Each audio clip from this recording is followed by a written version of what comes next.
You're listening to the Intuitively Intermittent podcast. Whether this is your first time joining me or your 100th, thank you for being here and being a part of this important conversation. In June 2018, I was tired of being asked by the intuitive eating groups to take my conversations about intermittent fasting elsewhere. At the same time, the conversation in the intermittent fasting community wasn't addressing the emotional and spiritual needs of my IF lifestyle. Before I knew it, the Intuitively Intermittent Facebook group was up and running, and I started this podcast. I am super excited to bring you the personal stories of folks who are combining intuitive eating and intermittent fasting successfully and really creating lives that bring them joy and meaning.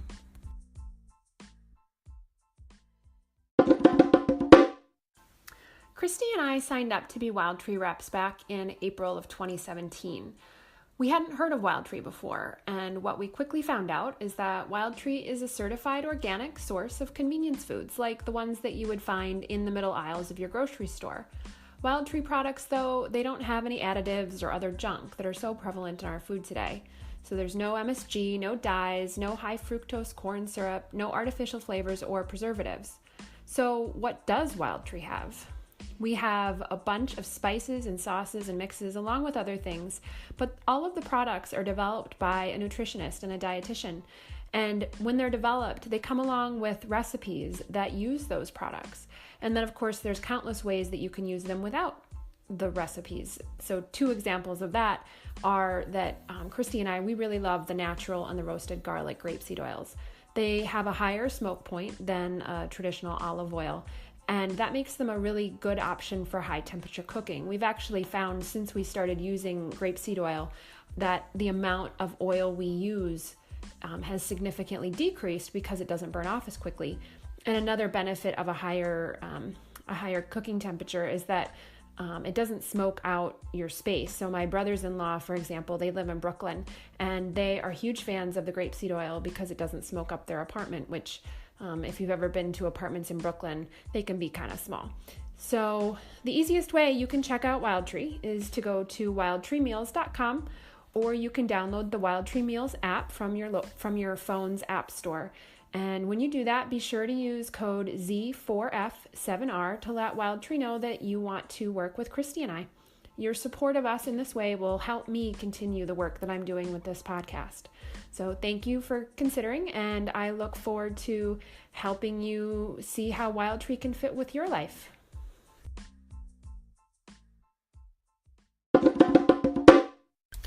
Hi guys, Andrea here, and I am going to talk with you today about my efforts to maintain my kiddos' intuitive eating skills. When I started my intuitive eating journey in March of 2018, I found myself hyper aware of my language and my behaviors around my 5-year-old son. And it led me to make some changes, and I thought it was worthwhile to share those, and then also just to ask, what other folks are trying and further my toolbox of options. So just in terms of the culture that I had in my home before some of these shifts, I definitely was in sort of diet mentality thinking, where foods were getting identified as good or bad, or healthy versus unhealthy. Things like sugar was definitely, if not overtly talked about as bad, there was, a sense that it wasn't good for you. And I feel like that particular idea is around a lot of places in our culture. And then other food-related messages that I was aware of is this notion of, like the Clean Your Plate Club. We put food on your plate and we expect you to eat it. And I understand that. And at the same time, I feel like that can contribute to our kids' inability to stop when they're full. If they're truly, full and there's still food on their plate, well, then that's okay.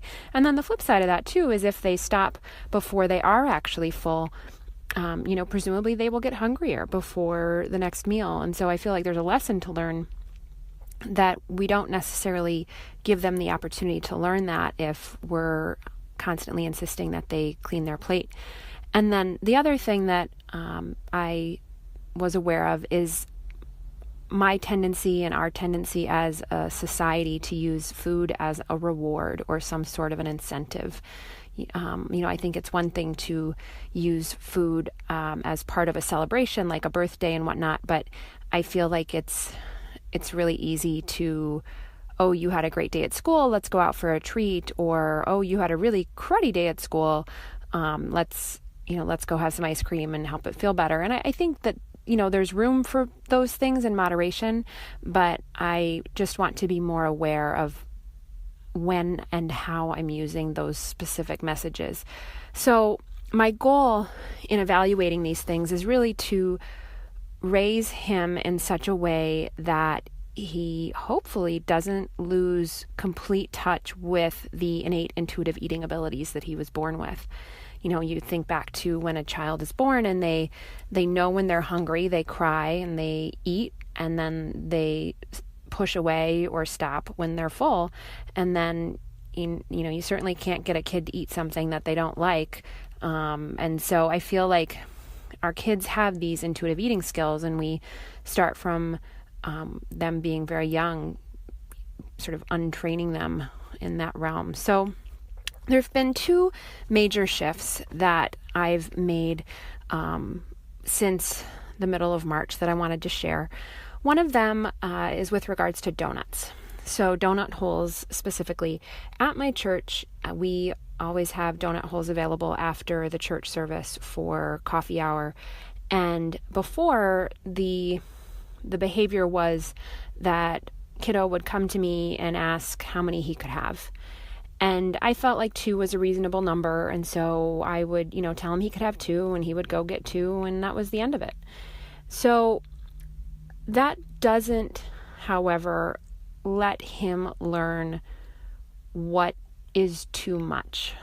And so I wanted to switch up my messaging a little bit and really give him the opportunity to discern for himself what is too much for him. So now when he comes to me, he'll say, how many can I have? And I'll say something along the lines of as many as you want, and think about how you might feel if you have too many. And I realize that too many is still sort of a loaded phrase or a judgmental phrase, and I don't know exactly what words I've chosen in the moment, but the idea really is, if any person eats too much sugar, they're probably not going to feel well. Case in point, there was a party we went to, or a gathering with some friends from church, and he had lunch and he had a bunch of animal crackers, which animal crackers are not a regular part of our pantry at home. And later in the day, he was commenting that he felt like he had eaten too many animal crackers. And it wasn't that he had eaten too many of anything else. Like he had an innate sense that it was the animal crackers that had sort of pushed him over the edge. And I feel like there's opportunities for that are more everyday than the animal cracker situation, the church mini donut hole example. And so what I'm finding is, the answer is you can have as many as you want. And some days I feel like he comes back with 1. Some days he comes back with 2. I don't know if he's come back with more than 2. If he did, I think it would be hard, but I would try to just run with it. And then if I would monitor his behavior and his interactions with us later in the day. And if I felt like his behavior was a bit challenged, it would be an opportunity for me to talk to him about, hey, you seem like you're a little hyper. Maybe it's because you had too many donuts. And how are you feeling right now? Oh, you feel a little jittery, or I don't know. He's not even 6. So it's hard to say exactly how that conversation would unfold, but I feel like there would be a conversation in there that could be a learning opportunity rather than just insisting that he only has, some arbitrary number to begin with.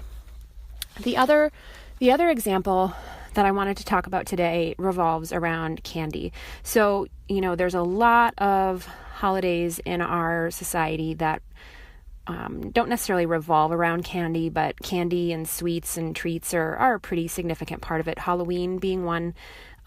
birthday parties, like, the goodie bags and the takeaway gifts. Christmas and Easter are holidays that in our family, there's usually candy of some sort involved. And so in our house, when candy is received, it goes into some sort of a bucket that lives in the pantry. And before this change in mid-March, the normal behavior was, after breakfast, most often, he would ask if he could have a piece of candy before school. And it was happening often enough that it was frustrating and concerning, because I didn't like, the thought that I was giving him something sugary right before school, and then he was going to school and potentially going to be hyper and all that sort of stuff. And so there were some days where I was like, yes, you can have one piece. And then there was other days where I'm like, no, you can't have a piece of candy. Like, you just had breakfast. And then the candy ran out, and I was conflicted, because I'm a believer that we need to normalize some of these foods that we have been conditioned to view as bad. And it's not going to be normalized if it's never in the house. And so I suggested to my wife that we go out and purchase a large bag of Hershey's Kisses. And the idea behind that was, there's a very clear portion, right? You can have a single Hershey Kiss or even a couple, and it's a finite amount. Second of all, Hershey's is not my favorite chocolate. So even though I'm giving myself permission to eat whatever I would like, I know that it will be easier for me to not be called to the Hershey's Kisses as often as I would be if it were something else. And so the idea was now that we're going to have these Hershey Kisses in the bucket, and that on any given morning, he can choose what he wants to have with his breakfast. And his choices on any given day are, he can have one Hershey Kiss, or he can have honey on his toast, or he can have peanut butter on his toast. And it was a little bit scary to open up that option for him. And honestly, I think there was a part of us that in the beginning anticipated that he was going to want candy every day. And if I look back on, the couple months that we've been doing this, I don't think he's gone and asked for the Hershey Kiss for more than 2 or 3 times in a row. Now, interestingly enough, he has not picked the peanut butter, but he definitely will go to the honey. And some days he'll do honey for a couple days in a row, and some days he'll do Hershey Kisses for a couple days in a row. But I haven't had to manage it. I haven't tried to sway him in any direction. When he chooses one option, I execute on that option and go about my day. And I feel like that is normalizing the presence of candy in our household, so that it's not as big of a deal. It doesn't have to be that like forbidden thing that, ooh, there's candy in the house now. And I feel like it's made a difference. So I'm interested to hear what kinds of strategies you're using in your house, or what other kind of strategies you've heard of people using. How do we raise kids who still have their intuitive sense with regards to food and their bodies? And definitely, if you want to engage in these conversations, there's a few ways you can engage. You can either send me an email at podcast@thiswellseasonedlife.com, or you can also head on over to Facebook and join the Intuitively Intermittent Facebook group.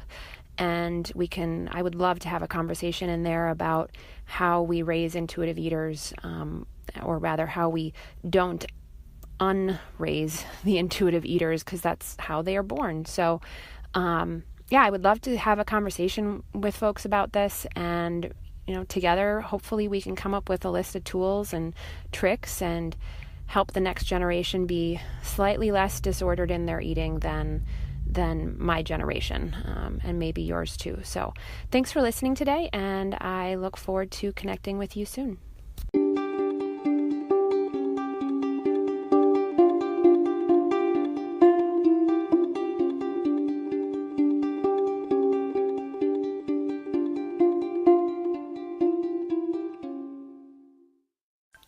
Thank you for tuning in to this episode of the Intuitively Intermittent podcast. If you have suggestions, comments, or ideas for people you would like for me to interview on future episodes, please send me an email at podcast@thiswellseasonedlife.com. I look forward to hearing from you, and thanks for listening. The podcast you just heard was published with Anchor. Got something you want to say to the creator of this show? Send them a voice message using the Anchor app, free for iOS and Android.